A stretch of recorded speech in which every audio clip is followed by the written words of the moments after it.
അസ്സലാമലൈക്കും. White mutton kurma വളരെ സിമ്പിളായിട്ട് രുചികരമായി നമുക്ക് തയ്യാറാക്കാൻ പറ്റുന്ന ഒരു north Indian style malai mutton kurma.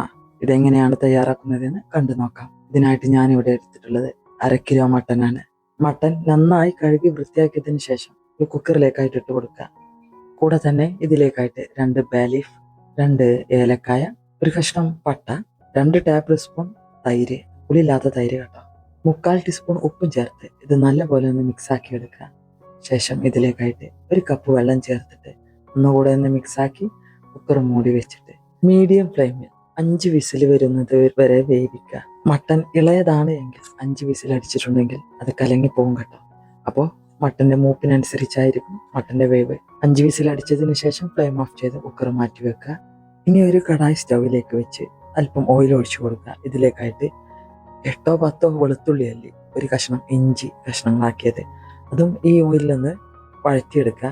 കൂടെ മീഡിയം സൈസിലുള്ള ഒരു സവാള കഷ്ണങ്ങൾ, 5 6 പച്ചമുളക് എരിവിനനുസരിച്ച് കേട്ടോ, അതും 12 15 കാഷ്യൂനട്ടും ചേർത്ത് ഇത് നല്ലപോലെ ഒന്ന് വഴറ്റിയെടുക്കുക. സവാളയുടെ നിറം മാറിപ്പോകരുത് കേട്ടോ. സവാള നല്ലപോലെ സോഫ്റ്റ് ആവാൻ വേണ്ടി ഇതിലേക്കായിട്ട് 1 കപ്പ് വെള്ളം ഒഴിച്ച് നല്ലപോലെ ഒന്ന് ഇളക്കി യോജിപ്പിച്ചതിന് ശേഷം മൂടി വെച്ച് മീഡിയത്തിനും ലോയിലും ഇടയിലായിട്ട് 10 മിനിറ്റാണ് വേവിച്ചെടുക്കേണ്ടത്.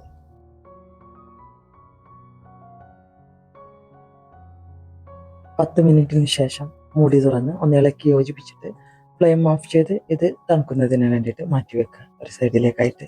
ഇനി മട്ടൻ എന്തായെന്ന് നോക്കാം. മട്ടനൊക്കെ നല്ലപോലെ വേവായിട്ടുണ്ട് കേട്ടോ. ഇതൊരു സൈഡിലേക്കായിട്ട് മാറ്റി വെക്കുക. നേരത്തെ നമ്മൾ വാട്ടിയെടുത്ത സവാള ഉണ്ടല്ലോ, ഇതിൻ്റെ ചൂടൊക്കെ നല്ലപോലെ ആറിയിട്ടുണ്ട്. ശേഷം ഇത് മിക്സിയുടെ ജാറിലേക്ക് മാറ്റി കൊടുക്കുക. 1 ഗ്ലാസ് വെള്ളം ഒഴിച്ച് ഇത് നല്ലപോലെ തന്നെ പേസ്റ്റാക്കി അരച്ചെടുക്കുക. ഇനി ആ കടായിലേക്ക് തന്നെ 1 ടീസ്പൂൺ നെയ്യ് ഒഴിച്ച് ഈ അരച്ചെടുത്ത അരപ്പുണ്ടല്ലോ ഇത് ഇതിലേക്കായിട്ട് ഒഴിച്ചു കൊടുക്കുക.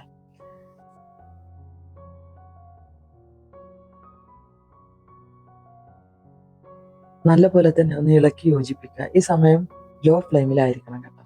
ഇനി ഇതിലേക്കായിട്ട് കുറച്ച് മസാലപ്പൊടികൾ ചേർക്കാനുണ്ട്. ഇതിനായിട്ട് വെള്ള കുരുമുളക് പൊടിയാണ് വേണ്ടത്. പക്ഷെ ഞാനിവിടെ ഇട്ട് കൊടുക്കുന്നത് ബ്ലാക്ക് ആണ്. 1 ടീസ്പൂൺ കുരുമുളക് പൊടി, 1/2 ടീസ്പൂൺ ചെറിയ ജീരകം പൊടിച്ചത്, 1/4 ടീസ്പൂൺ ഗരം മസാലപ്പൊടി, 1 teaspoon fresh kasuri methi. Fresh ഇല്ലെങ്കിൽ നമ്മൾ കടയിൽ നിന്ന് വാങ്ങുന്നുണ്ടല്ലോ, അത് ഒന്ന് തണുത്തിട്ടുണ്ടാവും, അത് ഒന്ന് ചൂടാക്കി എടുത്തിട്ട് കയ്യിൽ വെച്ചൊന്ന് പൊടിച്ചിട്ട് അതും കൂടെ ചേർത്ത് കൊടുത്താൽ മതി. ഇപ്പോൾ ഇത് നല്ല തിക്കായിട്ടാണല്ലോ ഇരിക്കുന്നത്. ഇതിലേക്കായിട്ട് മിക്സിയുടെ ജാറിലേക്ക് അല്പം വെള്ളം ഒഴിച്ചിട്ടൊന്ന് ചുറ്റിച്ചിട്ട് അതും കൂടെ ഒന്ന് ഒഴിച്ച് നല്ലപോലെ ഒന്ന് ഇളക്കി ഇതൊന്ന് യോജിപ്പിച്ചെടുക്കുക. ഇതുവരെയായിട്ട് നമ്മൾ ഈ മസാലയിലേക്കുള്ള ഉപ്പ് ചേർത്തിട്ടില്ല. അതിനായിട്ട് 1/2 ടീസ്പൂൺ ഉപ്പ് ചേർത്ത് കൊടുക്കുക. പിന്നീട് 1/2 കപ്പ് യോഗർട്ടാണ് ചേർക്കുന്നത്. നല്ലപോലെ ഇളക്കി യോജിപ്പിച്ചതിന് ശേഷമാണ് യോഗർട്ട് ചേർക്കേണ്ടത്. അതുപോലെ ഇളക്കി യോജിപ്പിക്കുക. ഇനി ഈ ഗ്രേവിയിലേക്കായിട്ട് മട്ടൺ ചേർത്ത് കൊടുക്കാം. കുക്കറിൽ നിന്നും കഷ്ണങ്ങൾ എടുത്താണ് ഗ്രേവിയിലേക്ക് ചേർത്ത് കൊടുക്കുന്നത്. വെള്ളം പിന്നീട് നമുക്ക് ആവശ്യമുണ്ടെങ്കിൽ ചേർത്ത് കൊടുക്കാം. പക്ഷേ മട്ടൺ ചേർത്ത് കൊടുക്കുന്നതിന് മുമ്പായിട്ട് മട്ടൺ വേവിച്ചെടുക്കുമ്പോൾ നമ്മൾ ഇതിൽ കുറച്ച് സ്പൈസസ് ഇട്ടിരുന്നു, അതൊക്കെ ഒന്ന് എടുത്ത് മാറ്റണം. ശേഷമാണ് ഇത് ഈ ഗ്രേവിയിലേക്കായിട്ട് ചേർത്ത് കൊടുക്കേണ്ടത്. മട്ടൻ്റെ ജ്യൂസ് ഉണ്ടല്ലോ, അല്ല മട്ടൺ വേവിച്ച ഈ നീരുണ്ടല്ലോ, ഇത് വേറൊരു ബൗളിലേക്കായിട്ട് മാറ്റി കൊടുക്കട്ടോ. വൈറ്റ് ഗ്രേവിയിലേക്കായിട്ട് മട്ടൺ ചേർത്ത് നല്ലപോലെ ഒന്ന് ഇളക്കി യോജിപ്പിക്കുക.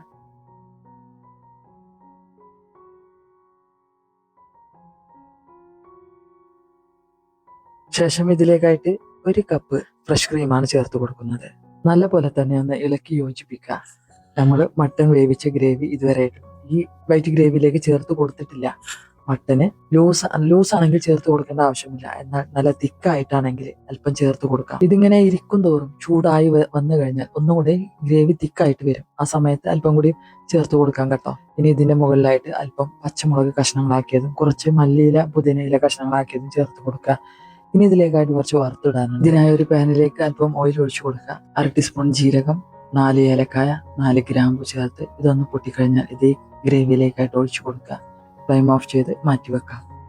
അങ്ങനെ സൂപ്പർ ടേസ്റ്റി ആയിട്ടുള്ള മലായ് മട്ടൻ കുറുമ തയ്യാറായി കഴിഞ്ഞു. ഇതിന്റെ രുചി എത്രത്തോളം ഉണ്ടെന്ന് ഒരാൾ പറഞ്ഞാൽ മനസ്സിലാവില്ല. എത്രത്തോളം ഉണ്ട്. ഒരു തവണയെങ്കിലും ഇതുപോലെ ഒന്ന് ട്രൈ ചെയ്ത് നോക്കുക. തീർച്ചയായും നിങ്ങളും ഈ മട്ടൻ കുറുമ ഇഷ്ടപ്പെട്ടു പോകും.